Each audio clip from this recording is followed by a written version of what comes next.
thing from another world. This is the spot where it was first seen, and these are the first people who saw the thing. How did it get here? Where did it come from? What is it? That thing's alive, sir. I saw it. I shot at it. I hit it. I know it. Nothing happened. It just kept coming at me, making a noise like a cat mewing. Captain, it was awful. You could have seen those hands and those eyes. Captain, you've got to do something about it. You've got... Is it human or inhuman? Earthly or unearthly? Baffling questions, astounding questions that not even the world's greatest scientific minds can answer. Gentlemen, do you realize what we've found? A being from another world as different from us as one pole from the other. If we can only communicate with it. See? What happened, Doctor? In the greenhouse, I was working, I couldn't see. Yeah. Then a blast of cold air, and I heard Olson scream. Come here. Get in the corner. Now hold this in front of you. Stay by the light switch. 1.9. Needles hit the top.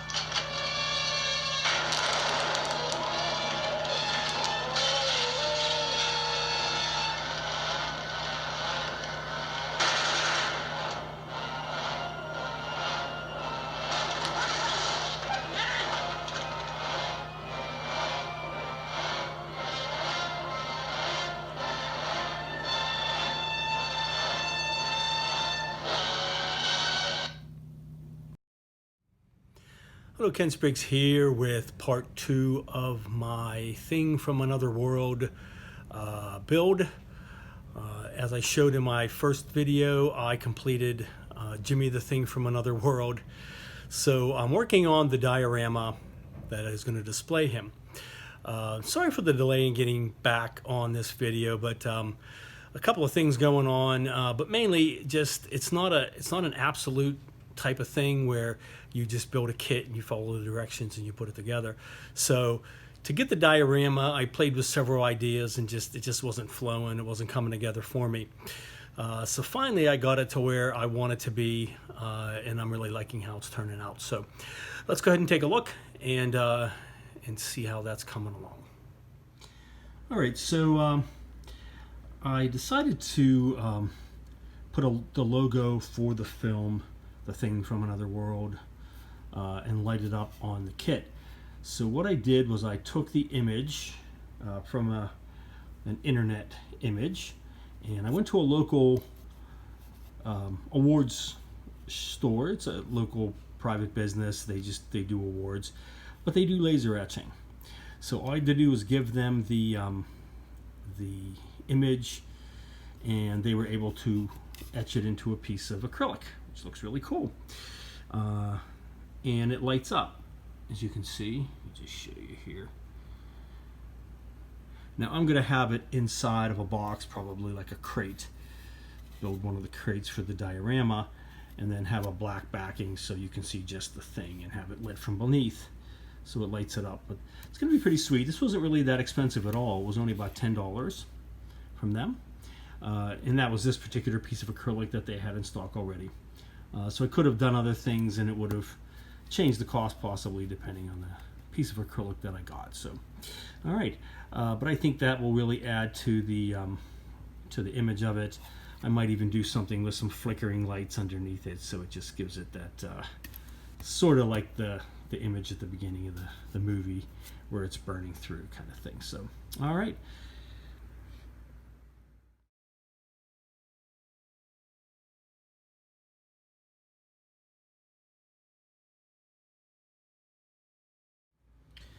All right, and here is my homemade oil drum or barrel, or whatever you want to call it. I think that turned out really well. As I showed from the previous stills, I just took some sheet styrene. I kind of used this can as a guide for its diameter, and I glued it onto a strip of styrene on one side and then glued on the other and clamped it down. That'll be on the back so you won't see that. And then I cut out some sheet styrene circles for the top and bottom, And the top, I recessed it in a little bit, and I used some styrene square stock around it to make a little lip for it to sit on. And then I made this out of a styrene tube that I cut the end off like that one there, and I have some thin styrene around it for the little valve or whatever you want to call that. And then I just used half round stock on the inside lip and on the outside, and also on the rings around it. So pretty straightforward. I think it looks pretty cool once I get it painted and get it weathered and rusted and that sort of thing. Alright, so I'm working on some of the accessories for the diorama. A drum, which I showed earlier. I got a coating of silver, chrome silver on it, and I put some of the micro mask over it to let it dry. So what I'm going to do is once I paint it, I can peel that off and show the silver underneath, so it looks like the paint's wearing off. I'm not sure what color this is going to be. I thought about red, but then I thought no, because I want to try to rust it, and that would kind of defeat the purpose. So I might go with like a green, maybe a light green at first, then a darker green, to look like it's weathering the paint or it's getting older and dingier, that kind of thing. So I'm also working on a crate in order to hold my laser etched thing from another world piece. So I built this little crate right here. This is pretty cool. I may do some more on the back, we'll see. But that's going to go over top of this.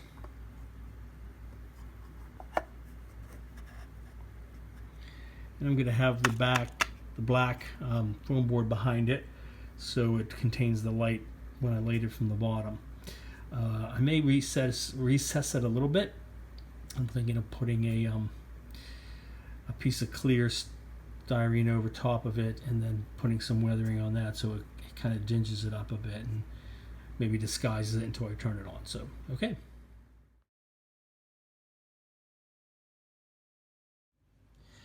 All right, so here's my drum that I scratch built, and as I showed in a previous video, I initially coated it in some chrome silver, and then as you saw on the stills, I painted it with some part green, which is a kind of a normal green. Let that dry a bit, and then I went over it with some JA green, which is really dark. Okay, and then initially I had put some micro mask over top of some spots, so I pulled it off to reveal the silver underneath. A few of them I kind of left pieces on and even glued them back on again, so they look like they're kind of chewed up. The paint's kind of peeling off a bit, as you can see. And then some of the other ones I scuffed it up a little bit to make it look rougher, and I'm going to put some rust on there and a wash and that kind of thing. So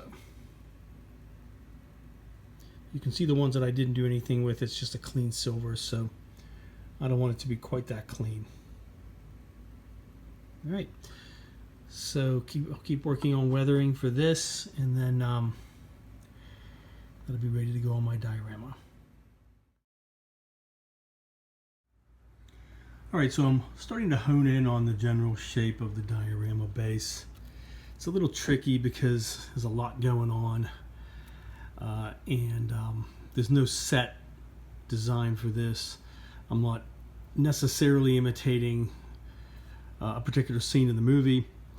I'm kind of making a mashup of the outdoor scene with him battling the sled dogs to the interior shot where he's walking down the ramp and they're zapping them, and they have the crates and such. But I didn't want to do like walls and that kind of thing for an interior, and I do like the idea of the snow and the sled dogs. So I try to get a fairly rough shape, and I have the boards generally mapped out, and I kind of chewed them up a bit to match the ends of the styrofoam for the base. And just kind of positioning a few things, figuring out where to put them all, and start getting some some general ideas before I start putting things together and gluing them and that sort of thing. So, all right, let me keep working on that and coming up with a few more ideas on putting this all together. All right, so I'm working on some more details to put onto my diorama for my thing from another world. So I got these wooden balsa wood planks glued down onto the styrofoam so they're on there solid. I chipped up the edges to have them match the edge of the styrofoam and on the back as well. And then I took a plexiglass cutter, this little thing right here, and I just put in some grooves and nicks and things like that into the wood to kind of give it some beat up look. And a lot of that will come out more once I get like a brown wash on it and some weathering. I also I got a thick dowel rod. I think it's like 3/4 of an inch, and I cut it off and I did it on an angle so it looks a little more realistic, and I chopped it up and I put some scratches along it as well. I just temporarily have it stuck down into the styrofoam, and it's in there pretty solid. What it's going to be is like a part of a telephone pole or electrical post. I have this box, styrene box I had built for something else I never used, and I'm going to have that glued onto there. It's going to be like an electrical box, and I'll put a cover on it, and then I'll have some tubing coming down from it into the ground like it's a electrical tube, and then paint it like I did the barrel and make it look like it's all worn and rusted and that sort of thing. So, and then I'm kind of thinking about putting the barrel over here, and then the crate with the movie logo is going to go right about here.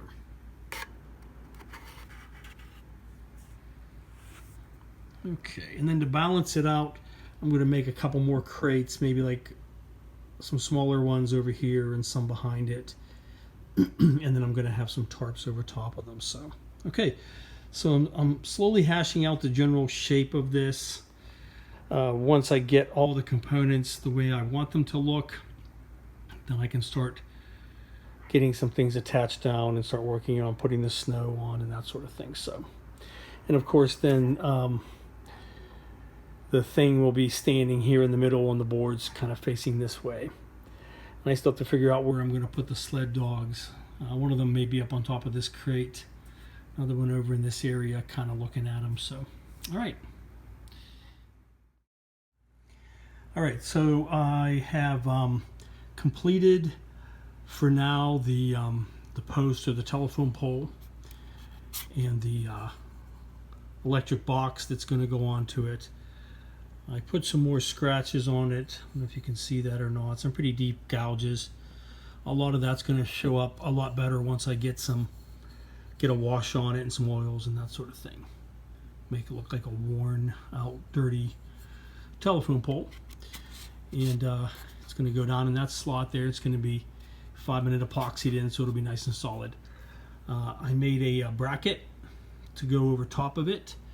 So this slides over top of the post, and then this flat part here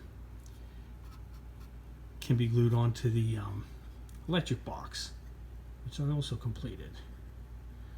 So I got some extra pieces of metal.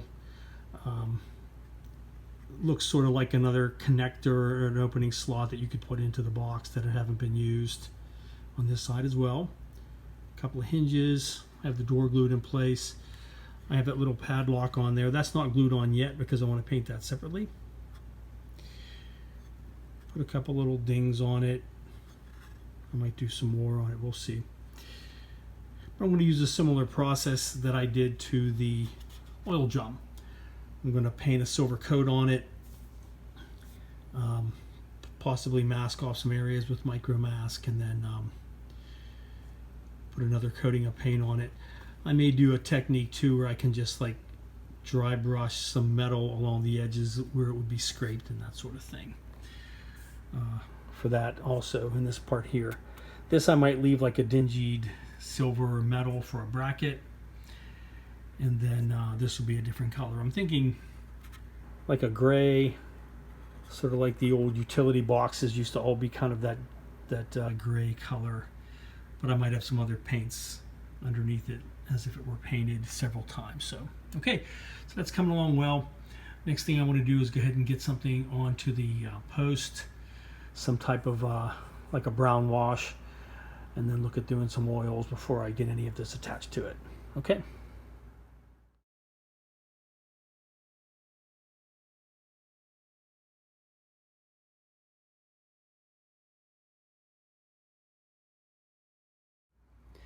All right, so I've started doing some weathering and some painting of these parts. So I got some light washes onto the telephone pole and also onto the wood slats on the floor.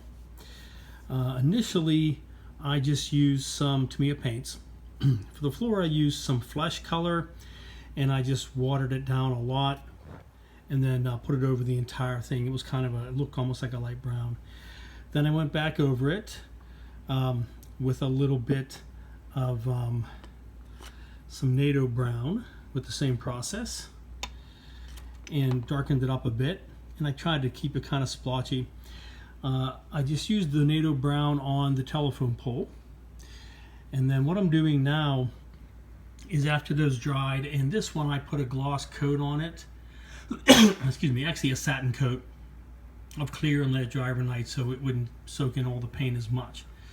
And then I've been using some oil paints, and I just got some brown gray from Hobby Lobby, and I thinned it out quite a bit so you can see how that looks, and I put it over the pole here.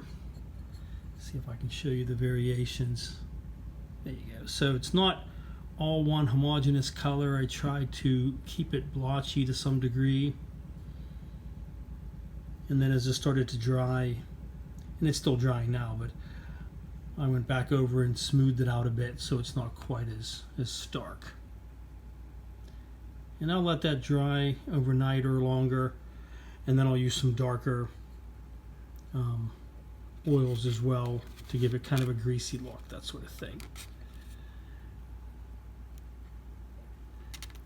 And once I get it all together, I'll do like a final wash that'll kind of blend everything together with some oils. On the boards then, I use some of this as well, and it also put on some blotchy marks and spots, and then kind of brushed it out, so it's looking pretty good. Let me get this out of the way. There you go. So it looks like some worn wood. I also use some thin down gray Tamiya to give it a grayish tint a little bit, and I'll do some more of that.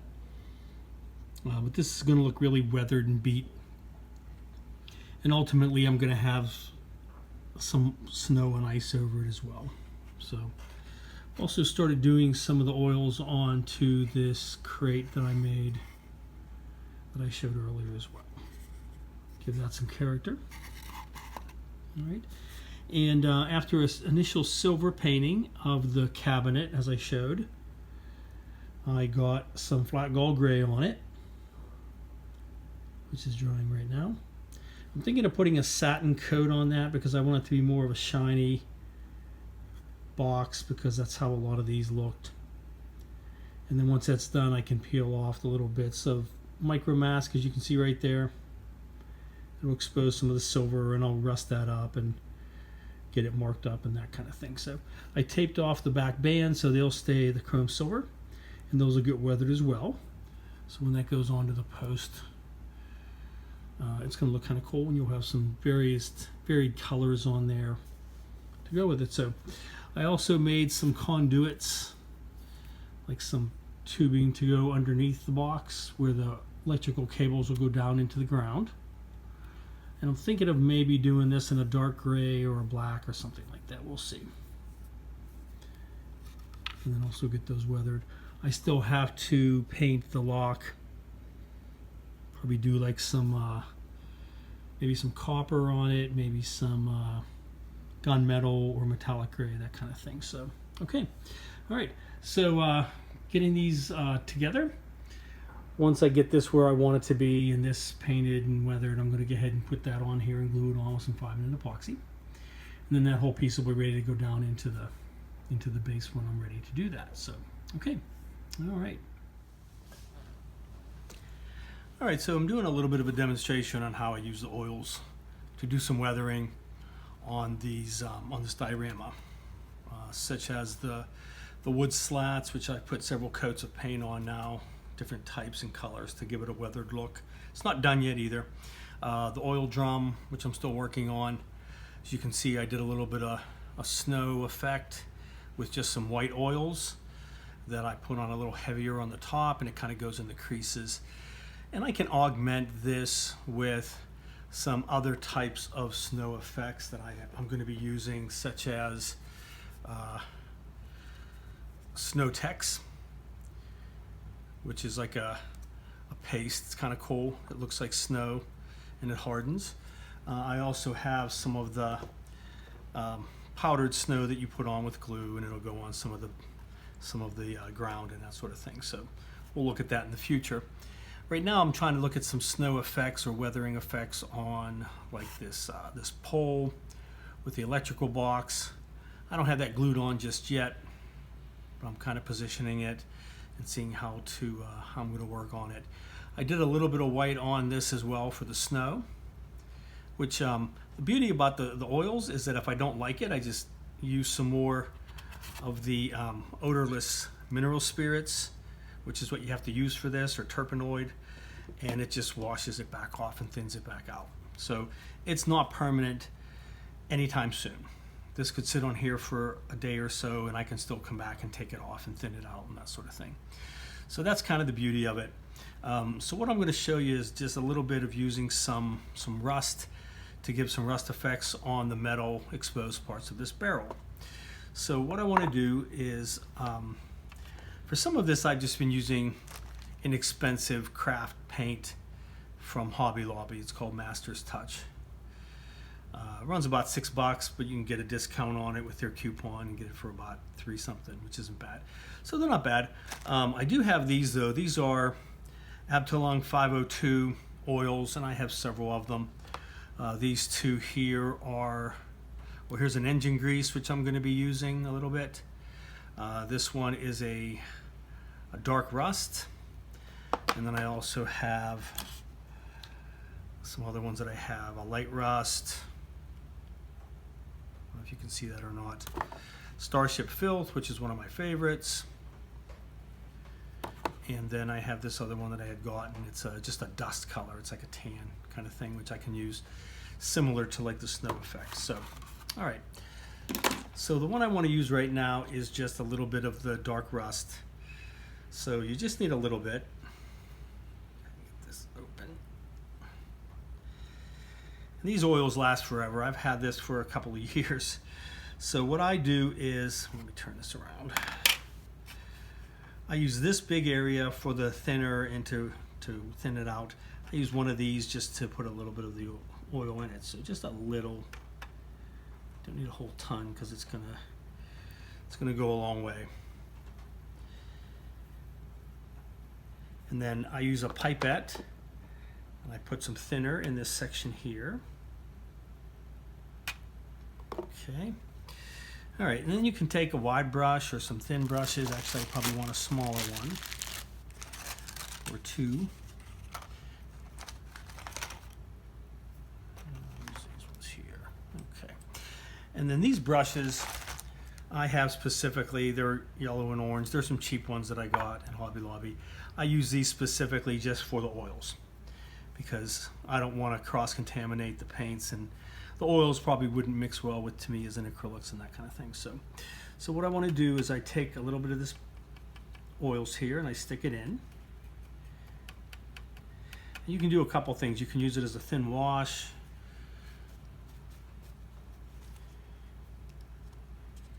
But there's a long drying time. So like I said, you can take your time with this. So let's try this spot right here. And I'm going to begin by just kind of putting it on a little heavy, maybe make it a little thicker.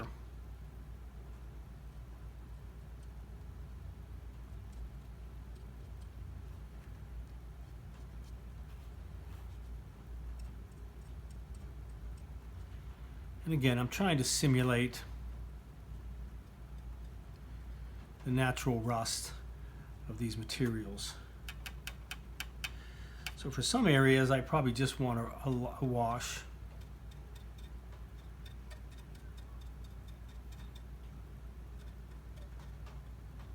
Just kind of let it settle in there.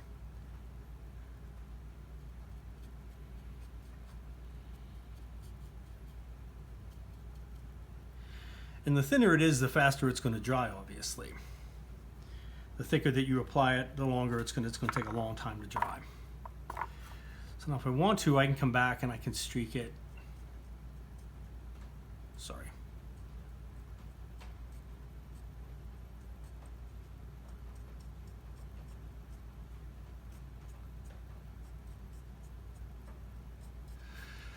Kind of give it the idea that it's streaking down from this, as you can see, which is what it would do.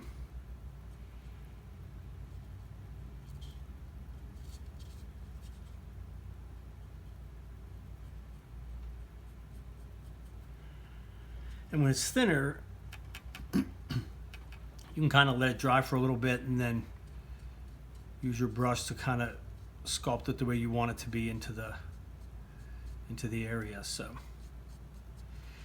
and like I said, if you don't like the result, you just put some thinner on and brush it back off. Do it again.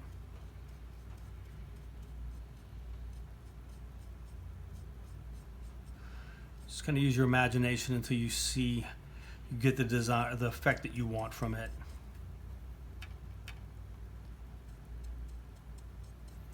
And I can go back over it with some other things and other oils and that kind of thing. So, all right.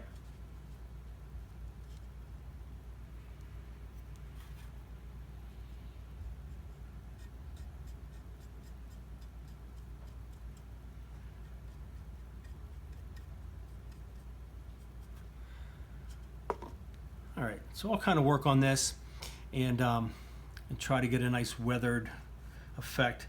But you can already see how the rust is kind of looking on this. And it'll change when it dries as well. It'll have a different kind of a consistency on it.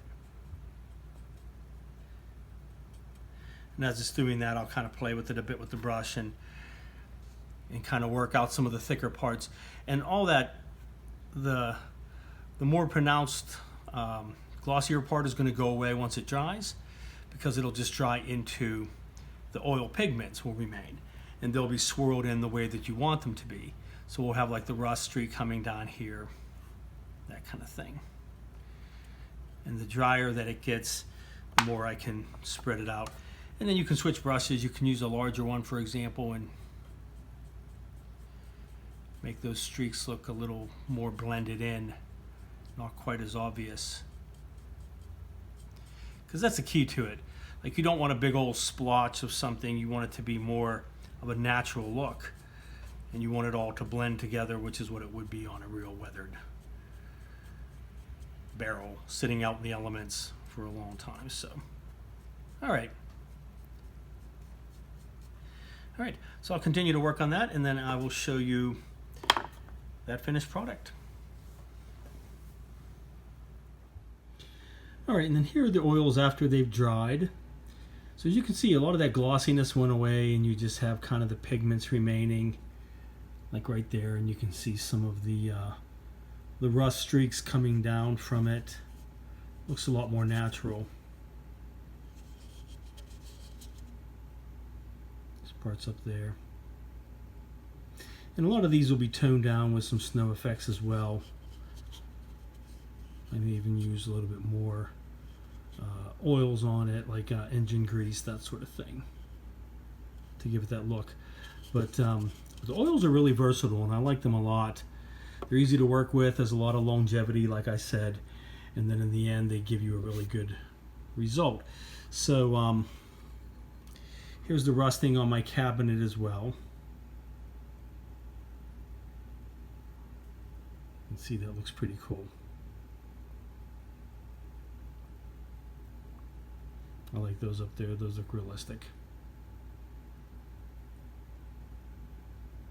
All right, so coming along really well. I really like how these are turning out. So we'll go ahead and work on this some more. All right, so I finished up my electrical box on the half a telephone pole or partial telephone pole. It's not glued into the base yet, but it's all pretty much done except for some more weathering, which I can do on the pole and the rest of it.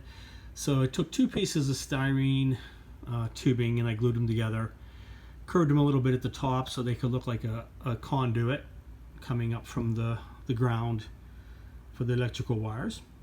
Not sure what this thing would be doing actually, since it's not going to have any lights or anything on it, but I guess we can imagine that maybe there's a power lift buried under the snow somewhere or something. But in any case, it kind of adds some character to it. I got my little power box, nice and rusted. Like I said, I can still do some more on that with the weathering.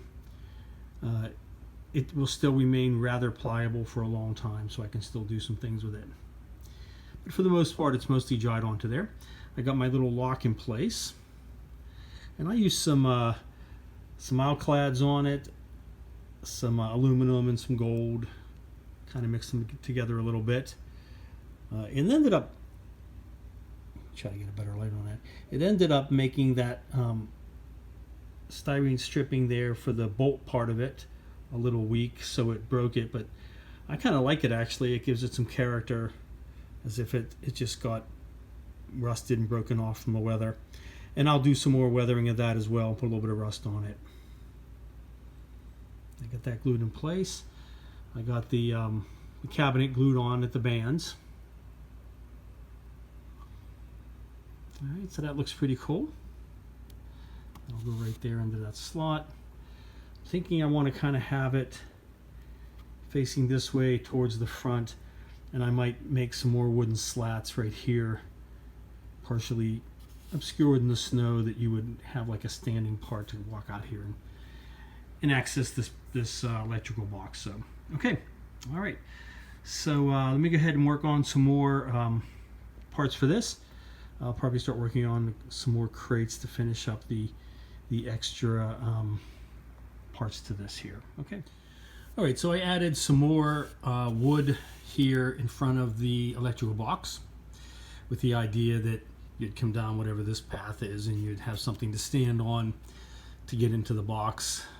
And so what I did was I used 2 different types of balsa wood stripping. I used this piece here, not sure what the thickness of that is, as for the main slats, and in between it I took this part, but I used an X-Acto knife to just cut a strip of it.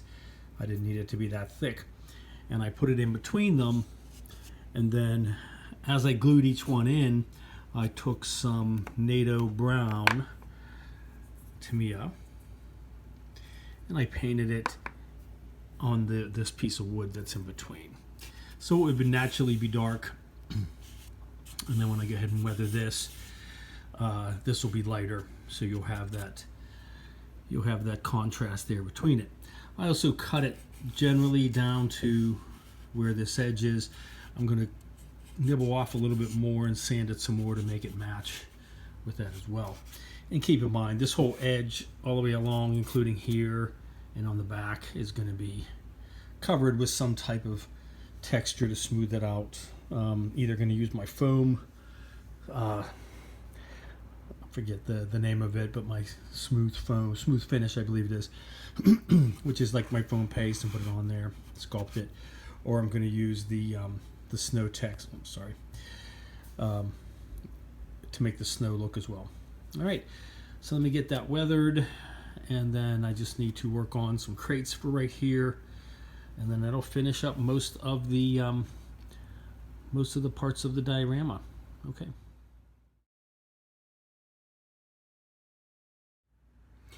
All right, so I finished my 2 other crates that are going to go in this little area here. So I have a smaller one,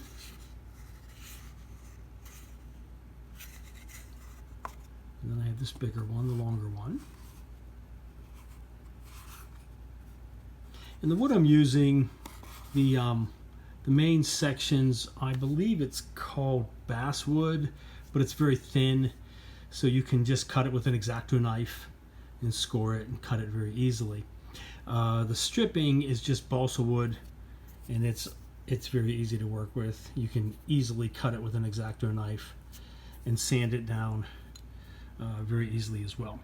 So what I'm using for glue is it's called Aleene's Felt and Foam Tacky Glue. I get this at Hobby Lobby. Really good stuff. Instant grab.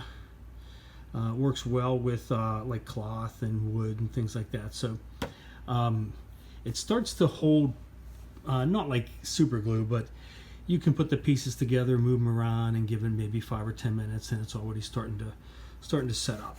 So it holds pretty well. And then you can sand the wood, like I said, and then you could stain it, but I'm gonna probably do what I did on the other one. Just gonna use like a wash, that kind of thing. So, and then weather it. I didn't do anything on the tops because I'm playing with an idea of doing some kind of a tarp on top of them. So, so we'll go ahead and look at that in the future. So let me. That's kind of all the main components. The only other thing I thought about maybe doing would be like a gas can, something like that, like your standard gas can or jerry can with the handle on top, that kind of thing. It would be hard to find one in this scale, but I can probably make it and scratch build it. So, but we'll take a look. For now, let me go ahead and put all the elements together and kind of get an idea of how this is coming together. All right. All right, so here's the general layout that I'm looking at with the components that I have now. So I have the thing there, and his position isn't necessarily the final one. I will be making magnets in his feet and putting magnets in the floor to hold him down. I have my telephone pole there with the electrical box, nice and rusted. I have the oil drum in the back there. I'll still be doing some more weathering on that. I have the crate that's going to have the logo lit up inside of it, and one of the sled dogs on it, getting ready to attack him.